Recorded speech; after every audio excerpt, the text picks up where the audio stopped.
1947 దేశానికి స్వాతంత్రం వచ్చిన సంతోషం ఇంకా తీరకముందే సరిహద్దుల దగ్గర యుద్ధ మేఘాలు కమ్ముకున్నాయి. కాశ్మీర్ను కబళించాలని శత్రువు వేల సంఖ్యలో దూసుకొస్తున్నాడు. ఆ సమయంలో శ్రీనగర్ విమానాశ్రయం ఒక్కటే మన ఆశ. అదిగాని శత్రువుల చేతికి చిక్కితే కాశ్మీర్ మన చేజాడిపోయేది. అప్పుడు అక్కడ నిలబడింది కేవలం ఒకే ఒక్క గుండె ధైర్యం. అతనే మేజర్ సోమనాథ్ శర్మ.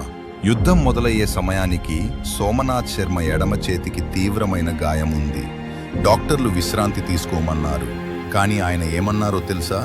నా సైనికులు యుద్ధానికి వెళ్తుంటే నేనిక్కడ పడుకోలేను అని అన్నారు.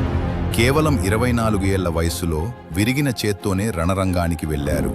శత్రువులు 700 మంది ఉంటే మన సైనికులు కేవలం 50 మందే ఉన్నారు.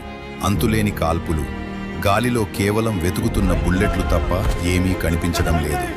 తన సైనికులకు మందుగుండు తక్కువ అవుతోందని గమనించిన సోమనాథ్ శర్మ విరిగిన చేత్తోనే స్వయంగా మ్యాగజైన్లు నింపి అందిస్తూ యుద్ధం చేశారు. అతనికి మృత్యువు కళ్ల ముందు కనిపిస్తోంది. శత్రువు కేవలం 50 గజాల దూరంలో ఉన్నాడు.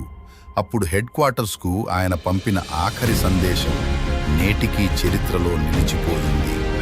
శత్రువులు మనకు చాలా దగ్గరగా వచ్చేశారు. మా సంఖ్య చాలా తక్కువ. మాపై భీకరమైన కాల్పులు జరుగుతున్నాయి. కానీ నేను ఒక్క అంగుళం కూడా వెనక్కి తగ్గను. నా ఆఖరి సైనికుడు, నా ఆఖరి బుల్లెట్ ఉన్నంత వరకు పోరాడుతూనే ఉంటాను. ఆ సందేశం పంపిన కొద్దిసేపటికే ఒక భారీ పేలుడు సంభవించింది. ఆ భయంకరమైన విస్ఫోటనంలో భారతావని ముద్దుబిడ్డ నేల కొరిగారు. ఆయన ప్రాణాలర్పించారు. కానీ శత్రువును మాత్రం ముందుకు రానివ్వలేదు. ఆయన చూపిన ఆ మొండి ధైర్యమే శ్రీనగర్ను రక్షించింది. స్వతంత్ర భారతావనికి తొలి పరమవీర చక్రగా మేజర్ సోమనాథ్ శర్మ చరిత్రలో నిలిచిపోయారు. ఆయన మరణించిన లక్షలాది మంది సైనికుల్లో స్ఫూర్తిగా నిలిచారు. దేశం కోసం సర్వస్వం అర్పించిన ఇలాంటి వీరుల త్యాగాలను మనం ఎప్పటికీ మర్చిపోకూడదు. జై హింద్.